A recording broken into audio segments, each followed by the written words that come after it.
여러분 저녁 드셨습니까? 아직 못 드신 분들이 많이 계십니다. 점심에는 뭘 드셨습니까? 우리는 먹지 않고 살 수는 없죠. 물론 하루에 두 끼를 드시는 분도 계시고 또 심지어는 하루에 한 끼를 드시는 분도 계시지만 우리는 밥을 먹지 않고 살 수는 없습니다. 당연히 하루에 세 끼, 세 번 밥을 먹는 그 일은 일상이라는 예배, 오늘이라는 예배에서 아주 중요한 요소가 되는 거죠. 먹지 않고는 살 수 없기 때문에. 일상이라는 예배를 드리면서도 먹지 않고는 살 수 없기 때문에 우리가 밥을 먹는 그 시간은 일상이라고 하는 예배에서도 아주 중요한 의미 있는 시간이 된다는 말씀입니다. 오늘은 그 원리를 우리가 함께 살펴보려고 합니다. 여러분, 우리 기독교 예배는 초대교회부터 본래 두 가지 큰 요소로 구성되어 왔습니다. 하나가 말씀이에요. 말씀을 낭독하고 그 말씀을 해석해주는 오늘날의 의미로 보면 설교죠. 그걸 말씀의 예전이라고 불렀어요. 그런데 오늘날 우리 개신교회 문화는 그 말씀의 예전만 예배라고 생각을 하는데 사실은 초대교회의 예배는 말씀의 예전과 더불어 또 하나 매우 중요한 요소를 가지고 있었는데 그것이 바로 성찬의 예전이라고 하는 순서예요. 그러니까 사실은 우리 기독교의 예배는 말씀의 예전과 예전이라고 하는 건 예배의 어떤 특정한 순서를 의미해요. 어떤 절차. 그런데 우리 기독교 예배는 본래 태동할 때부터 말씀의 예전과 성찬의 예전이라고 하는 두 요소로 그렇게 구성이 되어 있었다는 것입니다. 그래서 그 말씀과 성찬은 사실은 분리되기 어려워요. 기독교 예배의 두 가지 핵심적인 요소입니다. 우리 한국 개신교회가 성찬에 대한 신학적 이해, 또 교회 전통, 예배의 전통에 대한 이해가 부족하기도 했고요. 또 현실적으로 성찬을 자주 할 때 이 분급, 성찬 그 순서 또 무엇보다도 분급의 시간이 오래 걸리고 복잡하니까 점차 성찬을 하지 않아 왔어요. 요즘에는 이제 한국 개신교회들도 성찬을 다시 늘려나가는 그런 흐름 가운데 있다고 저는 그렇게 판단을 합니다. 본래 두 요소가 기독교의 예배를 구성하고 있었기 때문이에요. 성찬은 말씀과 더불어 예배의 아주 본질적인 요소라는 거예요. 영국의 성서학자 톰 라이트가 그런 말을 해요. 우리 예수님이 십자가를 지시기 전에 우리가 흔히 최후의 만찬이라고 부르는 그 자리에서 성경의 기록에 따르면, 적어도 성경의 기록에 따르면, 복음서의 증언에 따르면 예수님이 십자가를 지고 돌아가시면서 일어나는 사건을 신학적으로 해석해 주시지 않았다는 거예요. 어떤 교리를 설명해 주시지 않았다는 거죠. 예수님은 단지 성찬을 제정해 주셨어요. 이것이 내 살이다. 이것이 내 피다. 이것이 매우 중요한 의미를 갖는다는 거예요. 마지막 최후의 만찬의 자리에서 예수님은 내가 이제 곧 십자가를 지고 죽었다가 다시 부활할 것인데 그 신학적인 의미는 이렇다. 그것의 어떤 논리적이고 교리적인 의도는 이것이다 하고 설명하시기보다는 단지 자신을 내어주시면서 이 떡과 포도주를 통해서 이것이 내 몸이다. 살이다. 이것이 내 피다. 그리고 그것을 먹고 마시게 하셨다는 거죠. 그래서 여러분 다시 강조하지만 이 말씀의 예전과 성찬의 예전 이 두 가지는 예배의 매우 본질적인 요소가 된다. 초대교회부터 그렇게 고백해 왔다는 것입니다. 성경 낭독과 설교, 이 말씀의 예전은 성찬의 예전을 통해서 완성이 돼요. 왜냐하면 단지 말씀을 들었을 뿐 아니라 예수를 먹고 마시면서 예수와 기본적으로는 예수를 기억하고 또 예수와 하나가 되는 그런 경험까지 하게 되는 것이 우리 예배라는 것이죠. 그러니까 성찬이 선포된 말씀을 완성합니다. 그런가 하면 이 말씀의 예전, 이 말씀의 선포는 이 말씀의 선포가 제대로 이루어져야 이 성찬이 본질적인 성찬의 자리를 지킬 수 있는 것이죠. 이상한 예식이 되는 것이 아니라 예수가 누구이며 우리를 위해 무슨 일을 하셨고 앞으로 무슨 일을 하실 것인가에 대한 정확한 말씀의 선포가 없다면 이 성찬의 예식은 사실은 이 기독교 선교의 역사에 보면 교회가 박해를 어떤 지역에 이제 처음 세워졌을 때 박해를 받았던 중요한 이유 중에 하나가 이 성찬에 대한 오해였거든요. 저 사람들은 식인종이다. 왜냐하면 모르니까 살과 피를 먹고 마신대. 그래서 정말 기독교 이 선교의 역사를 보면 우리나라에서도요. 이 성찬은 매우 큰 논란거리이고 박해의 재료가 되기도 했습니다.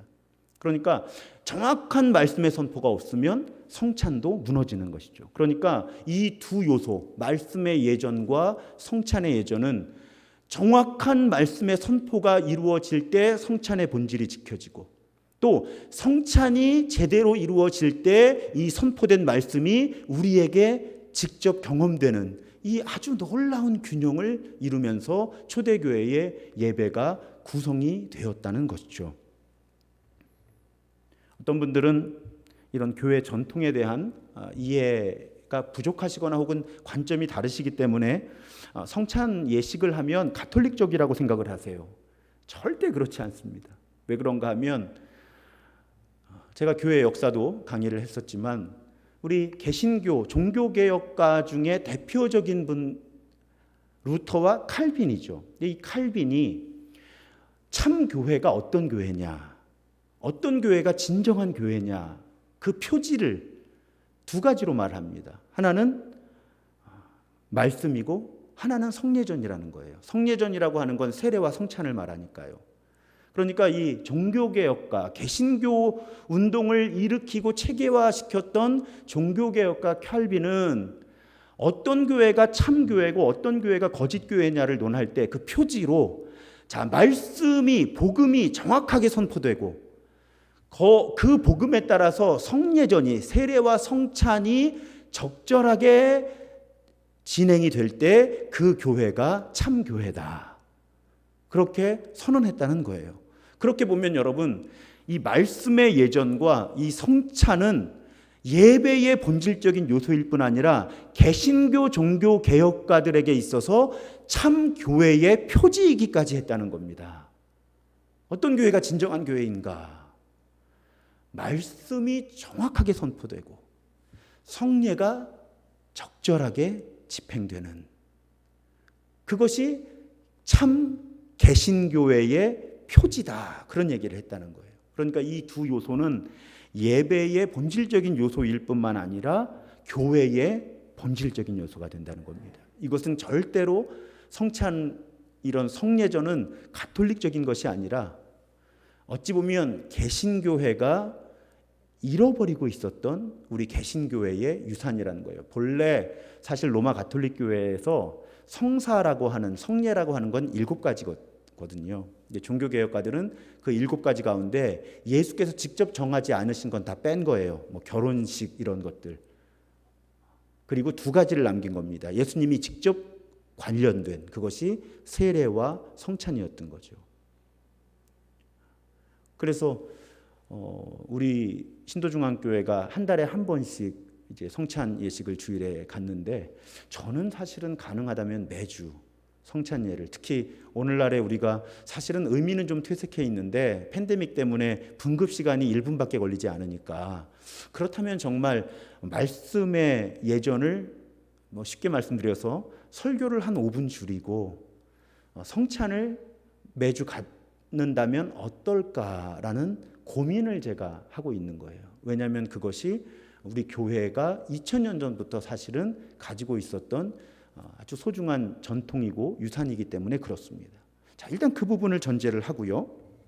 흥미로운 사실은 성찬은 당연히 음식하고 연관이 되잖아요. 예수의 살을 먹고 마시는 거니까 성찬이 음식하고 연결이 되는 건 당연합니다. 그런데 여러분 성경에 보면 하나님의 말씀도 음식의 이미지와 연결이 돼요.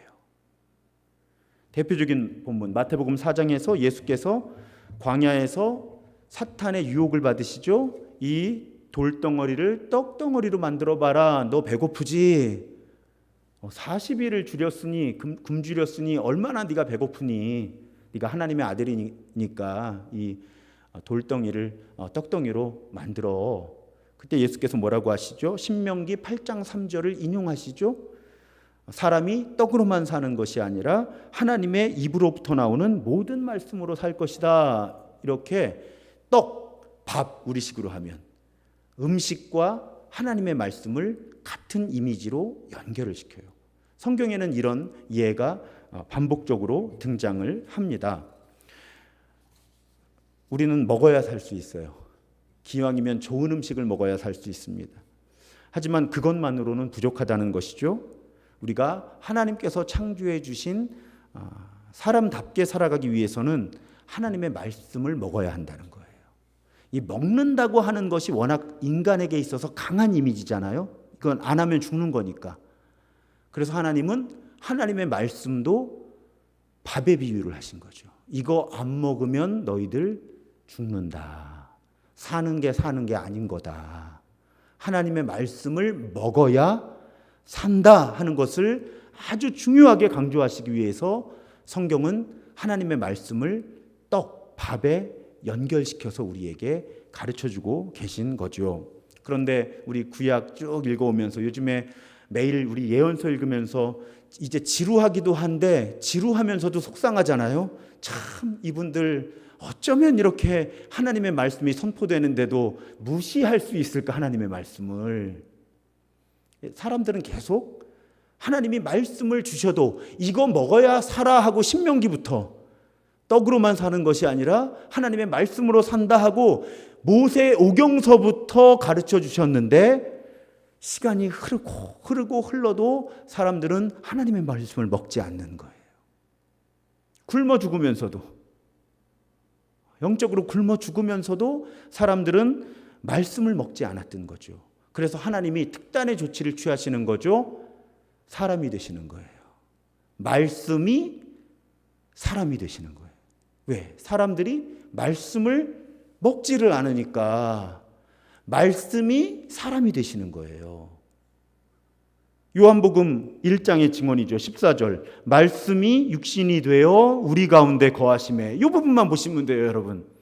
말씀이 몸을 입어서 사람이 되셨다는 거예요. 왜? 말씀을 먹어야 사는데 사람들이 말씀을 먹지 않으니까 말씀이 사람이 되신 거예요. 그래서 그 말씀이 무슨 일을 하세요? 우리의 밥이 되시는 거예요. 자, 얼핏 생각하면 지금 막 머리가 복잡해지실 것 같아요. 그러면 이 동영상을 한 번 더 반복해서 들으세요. 자, 말씀을 먹어야 사는데 사람들이 말씀을 먹지 않으니까 말씀이 사람이 되셔서 직접 우리의 밥이 되어주시는 거예요. 그분이 예수라는 거예요. 예수가 이 땅에 오신 이유는 우리의 밥이 되시기 위해서 예수는 이 땅에 오셨다. 성경, 특히 요한복음은 그렇게 증언을 합니다.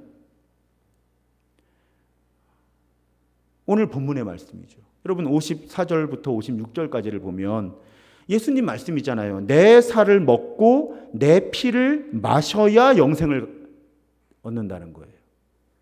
내 살은 참된 양식이고 내 피가 참된 음료다. 그러니까 다른 음식과 양식, 다른 음료로는 불완전하다. 예수를 먹어야 산다. 예수가 로고스 말씀이잖아요. 말씀을 먹어야 사는 거예요. 말씀을 하도 안 먹으니까 그 말씀 로고스가 사람이 되셨어요. 그래서 이 말씀이신 예수를 먹어야 우리가 산다. 그것이 진정한 생명을 이 땅에서도 내세에서도 누리는 길이다. 예수님이 그렇게 선포하시는 거예요. 그러시면서 이렇게 말씀하시죠. 내 살을 먹고 내 피를 마시는 자는 내 안에 거하고 나도 그의 안에 거한다.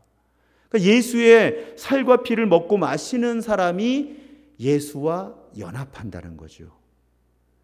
내가 예수 안에 있는 것인지 예수가 내 안에 있는 것인지 이 둘을 구별할 수 없는, 완전한 하나됨을 경험할 수 있다.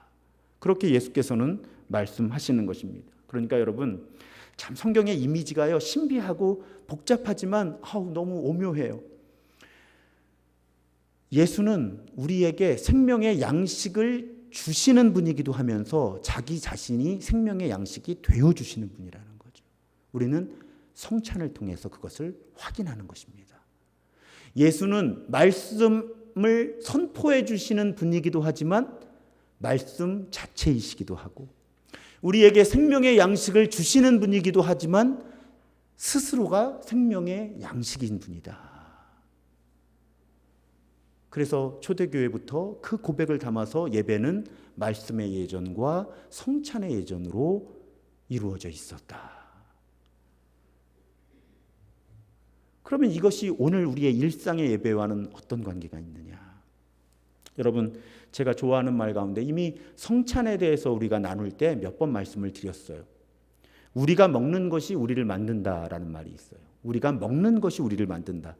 제가 언젠가 다른 교회에서 섬길 때 설교 가운데 성찬에 대해 말씀을 전하면서 이 말을 전했거든요. 우리가 먹는 것이 우리를 만든다. 그랬더니 식품영양학과 출신의 청년이 1학년 입학하면서부터 들은 말이래요. 식품영양학과에서 우리가 먹는 것이 우리를 만든다. 너무 적절하죠. 식품영양학과의 학문의 정체성하고 너무 잘 어울리는 말이에요. 여러분, 우리가 먹는 것이 우리를 만들어요. 우리가 음식을 먹잖아요. 그러면 그것이 소화가 되잖아요. 그래서 우리 몸을 만들잖아요. 그런데 몸과 마음이 연결되어 있으니까 결국은 마음도 만드는 거죠. 그러니까 우리가 먹는 것이 우리를 만들어요. 제가 자주 말씀드리잖아요. 단백질을 많이 먹으면 몸에 단백질이 많아지고요. 지방을 많이 먹으면 몸에 지방이 많아지는 거예요. 당연한 얘기예요. 우리가 먹는 것이 우리를 만들어요. 근데 심지어는 여러분, 어떤 이론까지 있는가 하면 우리가 먹는 음식이 우리 유전자에도 영향을 미친다는 거예요. 우리 DNA에. 그래서 3대까지 그 영향이 간대요. 우리의 그 생식세포를 타고 유전자가 전달되는 거니까 결국 자손을 본다는 건. 근데 내 아들, 딸에게만 영향을 미치는 게 아니라 내가 무엇을 먹고 마시느냐가 내 아들, 딸의 아들, 딸까지 영향을 미친다는 거죠.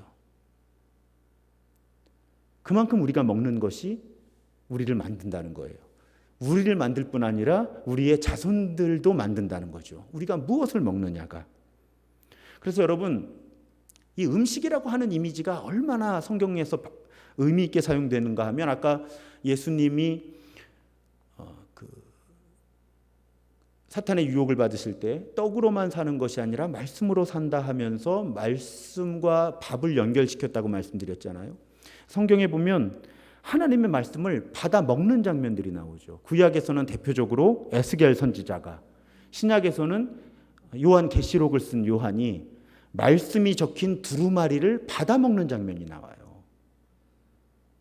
말씀을 먹고 말씀을 소화시켜서 말씀이 그 사람이 되는 거죠. 먹는 것이 우리를 만드니까 말씀을 먹은 사람이 말씀이 되는 거죠. 말씀을 이루는 삶을 산다는 거예요. 그런 이미지가 성경에서 대표적으로 에스겔과 요한계시록에서 등장을 합니다. 그러면 여러분, 성찬의 의미가 분명하게 드러나는 거죠. 우리가 성찬을 행할 때 뭘 먹어요? 예수를 먹는 거잖아요. 그러니까 저는 성찬이 나를 기억하라, 나를 기념하라 하고 예수께서 말씀하셔서 제가 어릴 때부터 자주 기억에만 초점을 맞췄거든요. 그런데 성경을 이렇게 읽고 묵상하고 연구하다 보니까 성찬의 진정한 의미는요, 우리가 먹는 것이 우리를 만드니까 예수를 먹으면 우리가 예수가 되는 거예요. 그러니까 성찬의 고백은 하나님, 우리가 지금 예수를 먹습니다. 왜? 예수가 되려고. 그것이 진정한 성찬의 의미구나라는 걸 깨닫게 된 거예요. 단순하게 기억의 차원이 아니고요.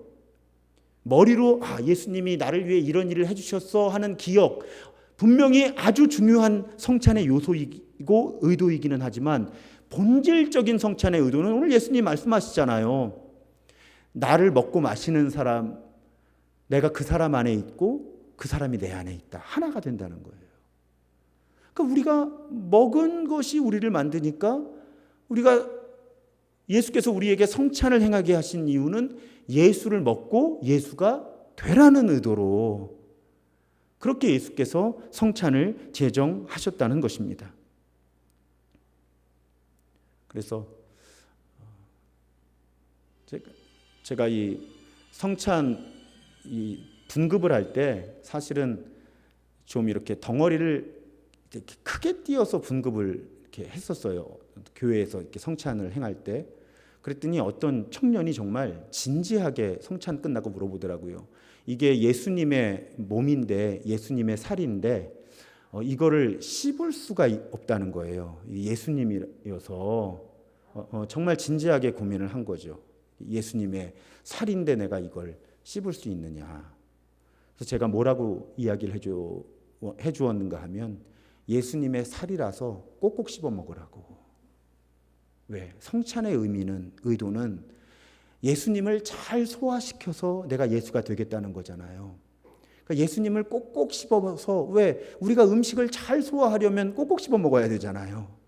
그러니까 네가 정말 진지한 마음으로 내가 이 성찬을 통해서 예수님을 먹고 내가 이 예수님이 내 몸 안에 흡수가 되어서 내가 정말 예수가 되겠다 하는 그 다짐으로 꼭꼭 씹어서 예수를 먹고 예수가 되어라. 제가 그런 대답을 한 기억이 있습니다.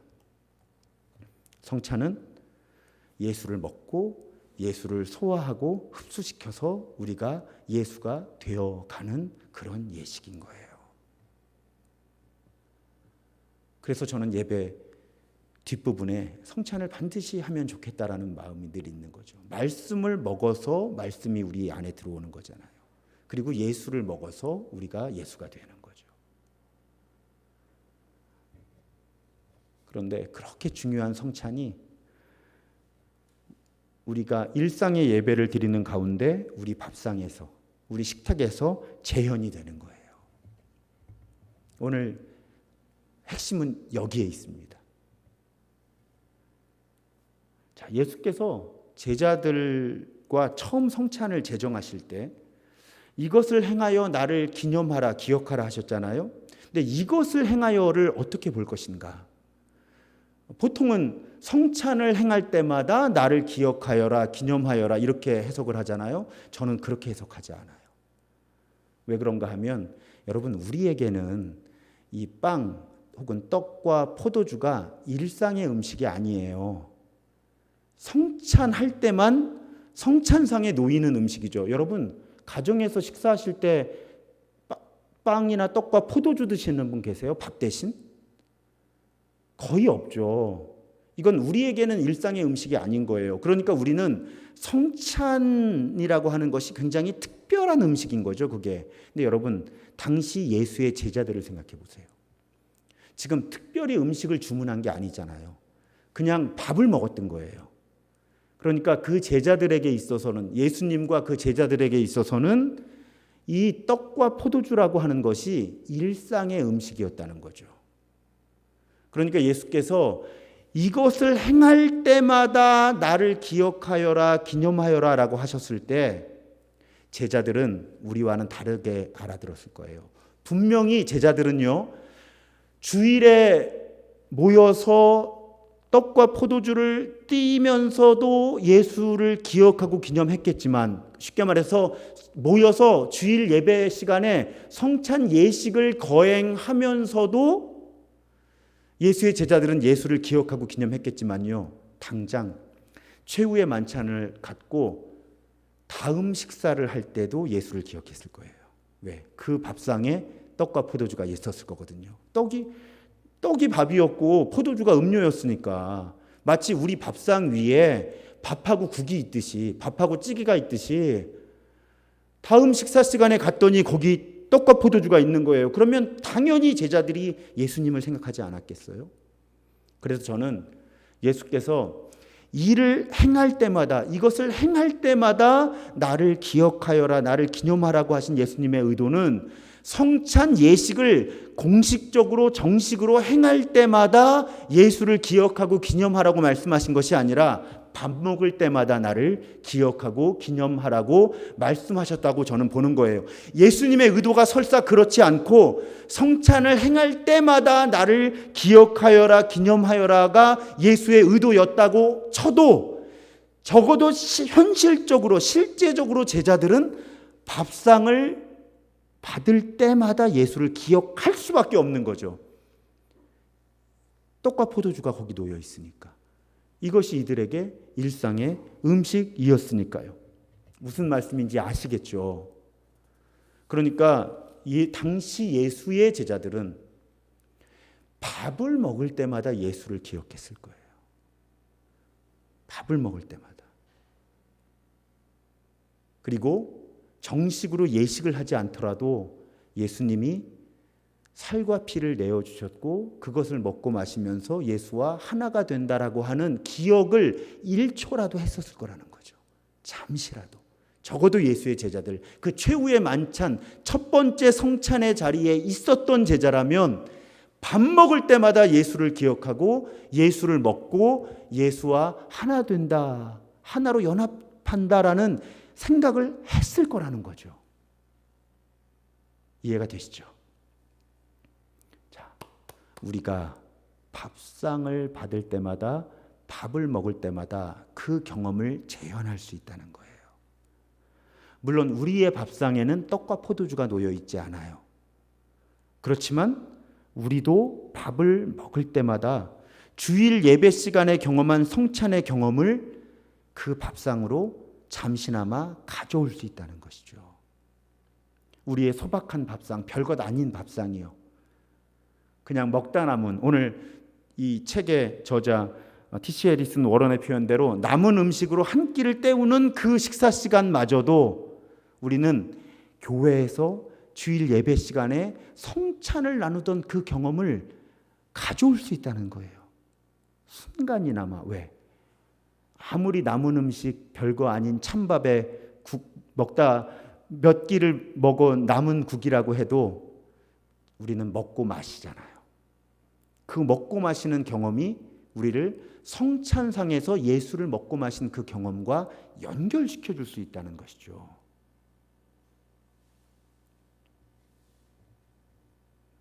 그렇게 별것 아닌 것처럼 보이는 우리의 식탁을 성찬과 연결시켜 줄 수 있는, 교회에서 예배드리는 정식 그 성찬상과 연결시켜 줄 수 있는 구체적인 은총의 수단이 있어요. 그게 무엇인가 하면 여러분, 식사기도예요. 식사기도.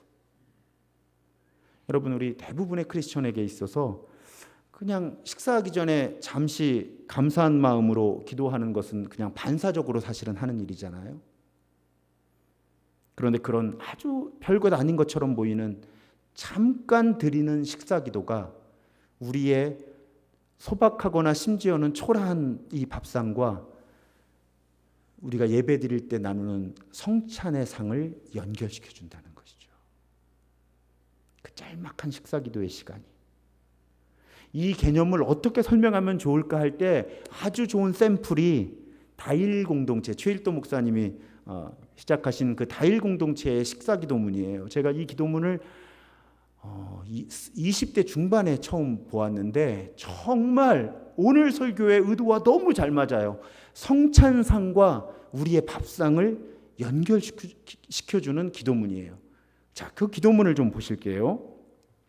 한 방울의 물에도 천지의 은혜가 숨어 있고 한 톨의 곡식에도 만인의 땀이 담겨 있습니다. 여러분, 사실 그렇잖아요. 우리 식탁에 놓인 별것 아닌 것처럼 보이는 그 음식도 사실은 하나님의 은혜로 내 앞에 놓여 있는 거죠. 그리고 다른 누군가가 노동해 주지 않았다면 이 음식이 내 밥상에 올 수 없었죠. 무엇보다도 온 생태계가 더불어서 내 밥상에 이 음식이 놓여 있게 한 거예요. 그렇잖아요. 그러니까 하나님, 다른 사람들, 온 세상 동물, 식물, 광물들의 이 협력을 통해서 그 협업의 은혜를 통해서 지금 내 앞에 찬밥 한 덩이지만 놓여 있게 된 거죠. 먼저 우리는 그것을 감사해야 한다는 거예요. 그리고 이어서 이 기도문은 이렇게 고백합니다. 이 땅에 밥으로 오셔서 우리의 밥이 되어 우리를 살리신 예수 그리스도를 본받아. 자, 아주 성경적인 고백이죠. 우리 요한복음의 고백.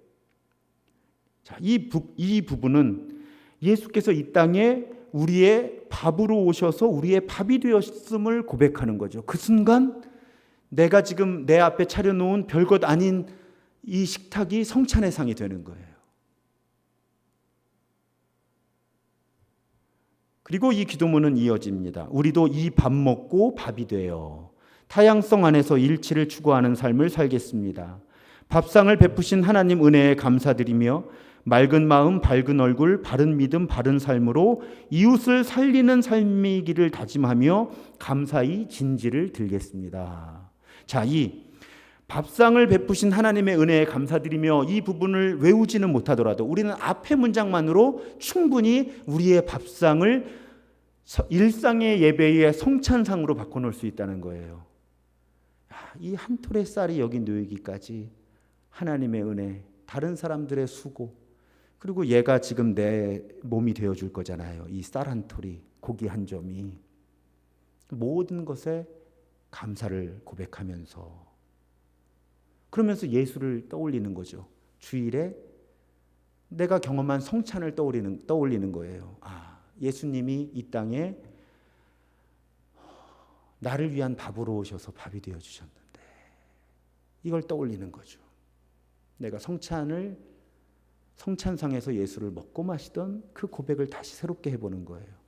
그리고 다짐하는 거죠. 자, 성찬의 본질이 예수를 먹고 예수가 되는 거니까, 자, 이 밥 먹고 나도 세상에 누군가를 향한 밥이 되어 주어야 되겠다. 왜? 예수님이 밥으로 오셨는데 우리가 예수를 먹은 사람들이니까 우리도 밥이 되어야 한다는 거죠. 세상에서는 내가 네 밥이냐? 이러면 욕이지만 사실은 우리 크리스천의 고백은 예수도 이 땅에 밥으로 오셨기 때문에 나를 살리기 위해서 나도 누군가를 위한 밥이 되어 살아가야겠다. 여러분, 이 기도문을 그대로 낭독하실 필요 없습니다. 그런데 이 본질만 기억하시면, 자, 세 가지 요소예요. 쉽게 외우실 수 있습니다. 감사, 자, 하나님과 다른 사람들의 노동, 그리고 어떤 피조물이 희생이 되어서 내 밥이 되어주는 거잖아요. 자, 거기에 대한 감사가 첫 번째 요소고, 두 번째는 성찬상을 떠올리는 거예요. 예수님이, 자, 밥을 앞에 보면서 예수님이 나를 위해 밥으로 이 땅에 오셔서 밥이 되어 주셨는데, 그리고 세 번째, 나도 이 밥 먹고 밥이 되어 살아야 되겠다. 여러분, 요 세 가지 고백을 식사기도로 드릴 수 있다면 이건 몇 초 걸리지 않아요. 문장으로 읽으면 뭐 한 10초, 20초 걸리겠지만 잠시 침묵하면서 이 세 가지 요소를 묵상하는 데는 5초면 충분합니다. 그런데 그 잠시의 묵상이 혹은 잠시의 기도가 주일 예배의 성찬상을 지금 내 밥상에 재현시켜준다. 그래서 우리는 일상의 예배를 드리면서도 성찬을 누릴 수 있다는 거예요. 잠시의 식사 기도를 통해서 제가 이걸 깨닫고요, 식사 기도에 대한 근본적인 마음이 바뀌었습니다. 그렇구나. 이 짤막한 식사 기도라고 하는 이 순서가 성례전, 안수받은 성직자만 집례할 수 있는 하늘의 신비와 땅이 만나는 그 신비를 내 일상 속에서 엊그제 끓인 미역국과 신김치, 찬밥 덩어리 위에 재현시켜 주는구나. 그 신비를. 그렇게 우리는 내 밥상을 성찬의 상으로 경험하며 일상의 예배를 드릴 수 있다는 말씀이에요.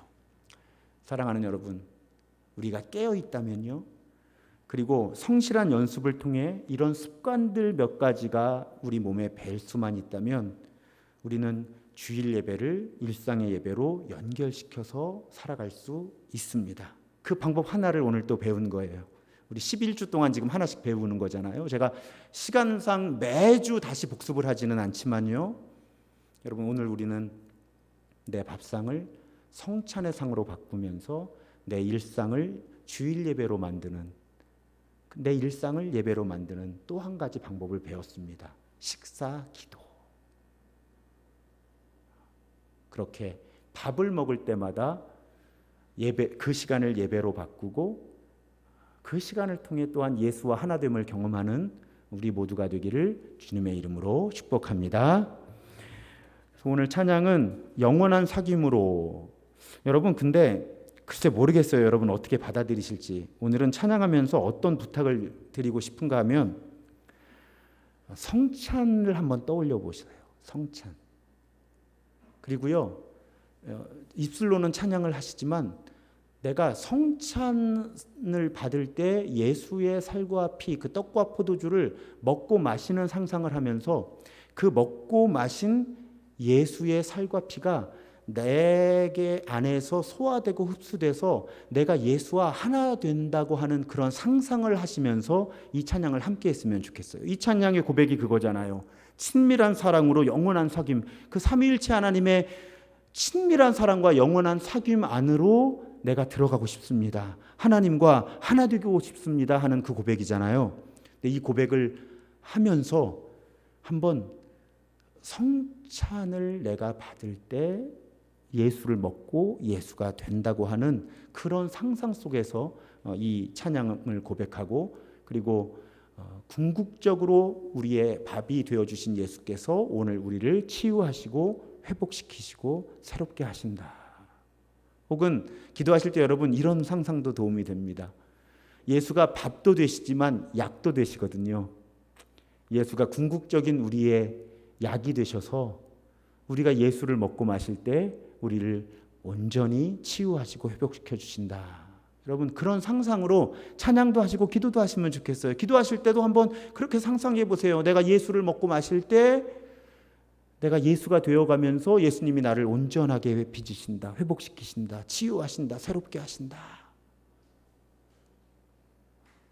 그런 고백과 그런 상상으로 오늘 찬양하고 기도하시면 좋겠습니다. 우리 함께 찬양하겠습니다.